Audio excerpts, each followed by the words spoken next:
जो तुझसे लिपटी बेड़ियां समझना इनको वस्त्र तू, ये बेड़ियां पिघाल के बना ले इनको शस्त्र तू खुद की खोज में निकल, तू किस लिए हताश है, तू जल्द तेरे वजूद की समय को भी तलाश है। नमस्कार, आदाब, सत श्री अकाल, wish you a very beautiful day to all of you. आज हम आपको ऐसे ही सुपर जीनियस टैलेंटेड पर्सनालिटी से मिलवाने जा रहे हैं जिन्होंने इन पंक्तियों को सिद्ध कर दिखाया है। रिसेंटली RAS एग्ज़ाम 2018 में SC कैटेगरी में टॉप 4th रैंक प्राप्त करने वाले मिस्टर दीपक महावर ने न सिर्फ अपने पेरेंट्स और समाज का नाम रोशन किया है, बल्कि संपूर्ण राजस्थान में जिला सवाई माधोपुर का नाम गौरवान्वित किया है। मैं कृतिका महावर एक बार फिर से आप सभी का हार्दिक स्वागत करती हूं आपके अपने YouTube चैनल में।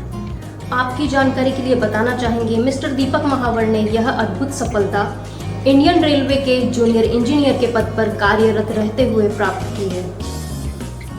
आइए जानते हैं जीनियस टॉपर मिस्टर दीपक महावर जी से, आखिर उन्होंने जॉब में रहते हुए RAS में 4th रैंक किस तरह से प्राप्त करी और इसके लिए उन्होंने किस रणनीति को फॉलो किया। हेलो सर, स्वागत है आपका हमारे YouTube चैनल में। आपको अपनी इस अद्भुत सफलता RAS में 4th रैंक प्राप्त करने पर हमारे चैनल और हमारी ऑडियंस की तरफ से हार्दिक बधाई और बहुत बहुत शुभकामनाएं। हेलो, मेरा नाम दीपक महावर है। RAS 2018 में मैंने ओवरऑल 230 रैंक एंड कैटेगरी में 4th रैंक सिक्योर की है। सबसे पहले तो आपके चैनल ने मुझे आमंत्रित किया, इसके लिए बहुत बहुत धन्यवाद, और आपके चैनल द्वारा भेजी गई सभी शुभकामनाओं के लिए बहुत बहुत धन्यवाद। सर, RAS एग्जाम में फर्स्ट अटेम्प्ट में ही टॉप 4th रैंक प्राप्त करके आपको कैसा लग रहा है और आपकी फैमिली में कैसा माहौल है? RAS में सिलेक्शन लेकर मुझे बहुत खुशी हो रही है। मेरे माता पिता, मेरे परिवारजन और जो मित्रजन है वो बहुत खुश है। रही बात प्रथम प्रयास की, तो मैम मेरा सिविल सर्विसेज में जाना मेरा टारगेट था और ग्रेजुएशन के बाद से ही मैंने इसकी प्रिपरेशन स्टार्ट कर दी थी, और माता पिता और परिवारजन के आशीर्वाद और मित्रजनों की शुभकामनाओं की वजह से आज मेरा यह टारगेट अचीव हुआ है। तो फाइनली सब बहुत खुश है। सर, आप अपनी सुपर सक्सेस का क्रेडिट किसे देना चाहेंगे? मैं अपनी सफलता का श्रेय मेरे पेरेंट्स को देना चाहूँगा, जिन्होंने इस लंबी जर्नी में मुझे सपोर्ट किया, मुझे हमेशा अपने टारगेट को अचीव करने के लिए एनकरेज किया, और इसके अलावा मैं अपनी जो सफलता है उसका श्रेय अपने कोचिंग को भी देना चाहूँगा। सर, क्या आप बचपन से ही RAS ऑफिसर बनने का ड्रीम रखते थे? बचपन से ही RAS में जाने वाले प्रश्न की जहाँ तक बात है, तो ऐसा मेरा कोई मैम ड्रीम नहीं था। हाँ, मैं सिविल सर्विसेज में ज़रूर जाना चाहता था। तो इसके लिए मैंने 2017 में ग्रेजुएशन होने के बाद UPSC की प्रिपरेशन स्टार्ट की थी, और परंतु UPSC में मुझे मेरे प्रयास अनुरूप सफलता प्राप्त नहीं हो पाई। तो उसी समय मैंने RAS 2018 का प्रीलिम्स दिया था और उसमें मुझे सफलता प्राप्त हुई। तो उसके बाद मैं इस प्रोसेस में आगे बढ़ गया। सर, राजस्थान प्रशासनिक सेवा में टॉप 4th रैंक प्राप्त करने के लिए आपने किस तरह से प्रिपरेशन करी और इस सुपर सक्सेस के लिए आपके मार्गदर्शक कौन कौन रहे? UPSC की प्रिपरेशन के दौरान ही RAS के जो सिलेबस था उसका एक बड़ा पार्ट मेरा कंप्लीट हो चुका था, और उसमें मैंने बाद में राजस्थान का जो GK पार्ट है और राजस्थान रिलेटेड जो सिलेबस है उसको मैंने ऐड किया। और प्रीलिम्स क्लियर होने के बाद मैंने स्प्रिंग बोर्ड कोचिंग जयपुर में है वो ज्वाइन की थी, और उसके बाद मैंने नोट्स के माध्यम से अपनी प्रिपरेशन स्टार्ट की। टेस्ट सीरीज और जो पुराने जो टेस्ट पेपर्स थे उनको मैंने अटैम्प्ट किया, और इससे मेरी राइटिंग स्किल्स इम्प्रूव हुई काफ़ी। और इसके लिए उनके जो आंसर्स होते थे वो मैं और मेरे जो फ्रेंड्स थे वो उसका असेसमेंट करते थे, उनके बारे में ग्रुप डिस्कशन करते थे।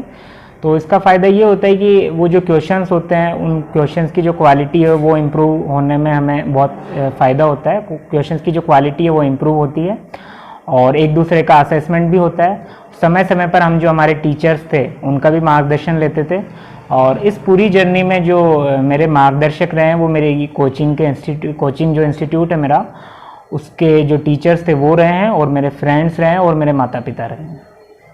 सर, RAS एग्जाम में सिलेक्शन के लिए किसी स्टूडेंट का इंग्लिश या हिंदी मीडियम से होना उसके सिलेक्शन को किस तरह से इफेक्ट करता है? RAS में सिलेक्शन को लेकर मीडियम का जहाँ तक प्रश्न है, तो मैम ऐसा पहले होता था कि इंग्लिश मीडियम के लिए आपको मटेरियल जो है वो सफिशिएंट क्वांटिटी में अवेलेबल नहीं हो पाता था, तो इंग्लिश मीडियम के सिलेक्शन थोड़े कम होते थे। परंतु मुझे ऐसा लगता है कि वर्तमान समय में हिंदी और इंग्लिश मीडियम के लिए आपको सफिशिएंट क्वांटिटी में मटेरियल उपलब्ध हो जाता है। तो मुझे पर्सनली ऐसा नहीं लगता कि वर्तमान समय में सिलेक्शन को लेकर हिंदी या इंग्लिश मीडियम में कुछ भी ऐसी डिस्क्रिमिनेशन होता है। दोनों ही मीडियम के जो कैंडिडेट्स हैं वो अच्छा कर रहे हैं। सर, आरएएस एग्जाम में टाइम मैनेजमेंट का क्या रोल है? आरएएस में टाइम मैनेजमेंट का जहाँ तक रोल है, तो मेरा मानना है कि मैम प्रीलिम्स और मेंस की प्रिपरेशन के टाइम आपको 8 to 10 आवर्स रेगुलर स्टडीज करनी होती है। और जब आप कोचिंग में होते हो तो आपको शायद इतना टाइम ना मिल पाए, तो वो अपने अकॉर्डिंग आप उसको कम कर सकते हो, क्योंकि आप कोचिंग में पढ़ चुके होते हो तो आप ऑब्वियसली बात है घर पे उतना नहीं पढ़ पाओगे। और एग्ज़ाम टाइम की जहाँ तक बात करें तो मेंस के जो 4 पेपर होते हैं, तो उसके लिए आपका टाइम मैनेजमेंट बहुत ज़रूरी होता है। उसके लिए आपको टेस्ट सीरीज के जो आप पेपर करते हैं, तो जब आप फुल लेंथ पेपर करोगे तो उसको टाइमली उसको कंप्लीट करने का जब हम प्रैक्टिस करते हैं तो आपका टाइम मैनेजमेंट उसमें बेटर होता जाता है। और उसके माध्यम से आपकी जो जब मेंस एग्ज़ाम होता है तो आप उसमें सफिशिएंट टाइम के अंदर ही आप अपने पेपर को कंप्लीट कर पाते हो। सर, आरएएस टॉपर बनने के लिए आप सेल्फ स्टडी और कोचिंग में से किसे अधिक महत्व देते हैं? दोनों का क्या रोल है एक स्टूडेंट के सिलेक्शन में? कोचिंग और सेल्फ स्टडी से रिलेटेड जहाँ तक प्रश्न की बात है, तो मेरा मानना है कि मैम दोनों का अपना अपना इम्पोर्टेंस है।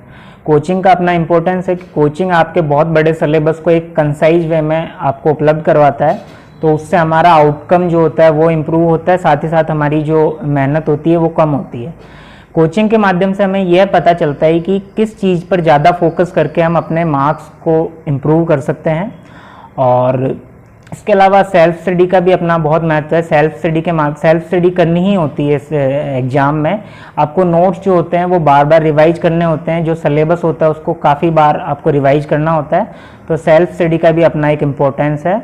और कोचिंग के माध्यम से हमें यह पता चलता है कि हम वर्तमान समय में किस कंपटीशन के लेवल पर है, और उसके माध्यम से कंपटीशन को देखते हुए आप अपने जो आपका लेवल है उसको इम्प्रूव कर सकते हो।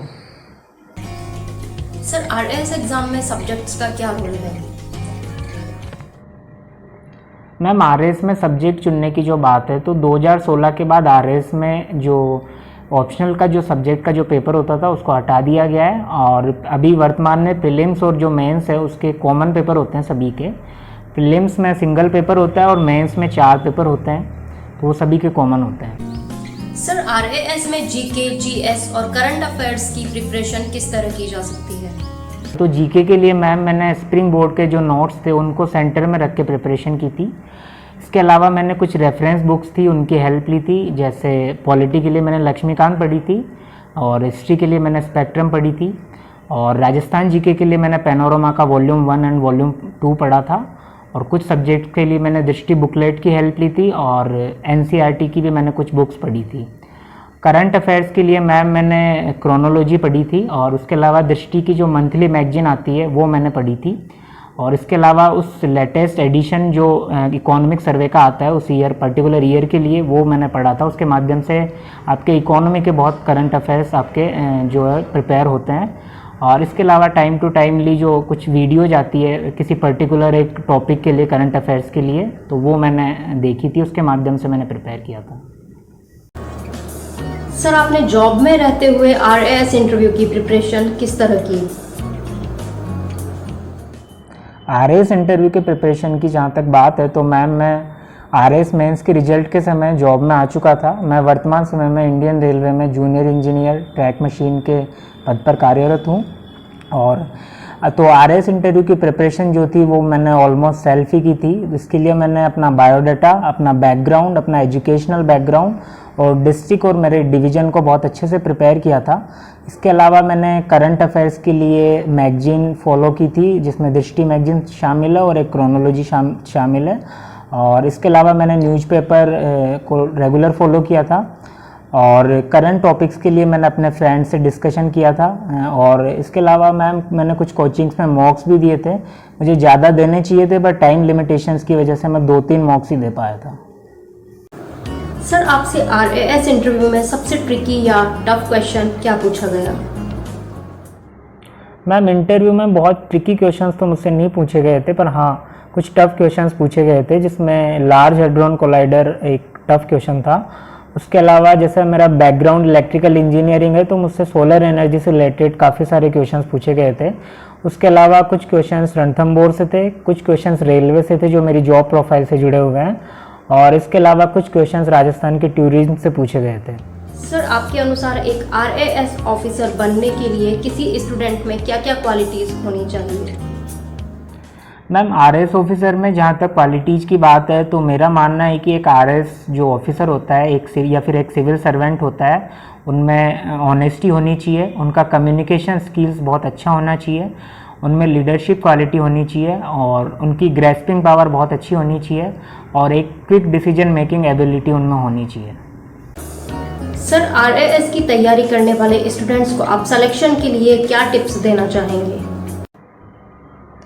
मैम RAS एस्पायरेंट्स के लिए टिप्स का जहाँ तक प्रश्न है, तो मेरा मानना है कि जो सिविल सर्विसेज होती है, उनके जो एग्ज़ाम्स होते हैं उसके लिए आपको पेशेंस की बहुत ज़रूरत होती है, और RAS एग्ज़ाम में तो एक लॉन्ग प्रोसेस होता है, तो कई बार एस्पायरेंट्स का कॉन्फिडेंस बहुत डाउन हो जाता है। तो मेरा मानना है कि हमें कॉन्फिडेंस बनाए रखना चाहिए, और अपनी जो प्रोसेस होती है उसमें लगातार इन्वॉल्व रहना चाहिए, अपने स्टडीज़ रेगुलर बनाए रखनी चाहिए। उसके अलावा जो एक राइटिंग स्किल्स पर आपको बहुत ध्यान देना होता है, आप रेगुलर राइटिंग प्रैक्टिस कीजिए, और जो मॉक टेस्ट पेपर्स होते हैं और जो भी टेस्ट सीरीज होती है वो ज़्यादा से ज़्यादा कोचिंग्स की देने की कोशिश करें। और एक पेपर 4 होता है मेंस में, उस पर आपको विशेष ध्यान देना होता है।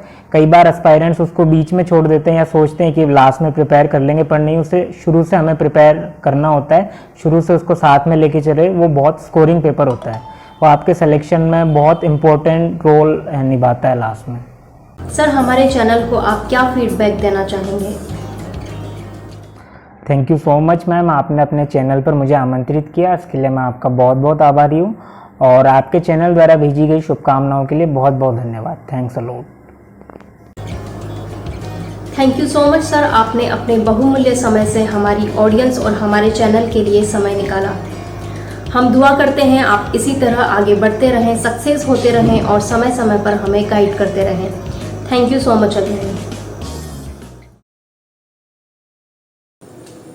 आप अपने ब्यूटीफुल कमेंट द्वारा दीपक महावर सर को अपनी शुभकामनाएं भी पहुंचा सकते हैं। फ्रेंड्स, अगर आपको हमारा यह इंटरव्यू पसंद आया तो प्लीज़ चैनल को सब्सक्राइब कीजिए, ताकि इसी तरह टॉपर इंटरव्यू लाने के लिए हमें प्रेरणा मिलती रहे। हमारे चैनल पर आप सभी के करियर सक्सेस से संबंधित काफ़ी सारी वीडियोस अवेलेबल है। रिसेंटली हमने RAS टॉपर मिस्टर हर्ष महावर जी का इंटरव्यू अपलोड किया है, जिसमें उन्होंने सभी RAS टॉपर बनने से संबंधित महत्वपूर्ण टिप्स शेयर किए हैं। कृपया देखना ना भूलें। अगर आपकी या आपके आसपास किसी भी व्यक्ति की कोई सक्सेस स्टोरी है, मोटिवेशनल स्टोरी है, तो आप हमारे चैनल के माध्यम से पब्लिक तक उसे पहुंचा सकते हैं, जिसके लिए आप स्क्रीन पर कॉन्टैक्ट डिटेल देख सकते हैं। Thanks for watching. जय हिंद, जय भारत।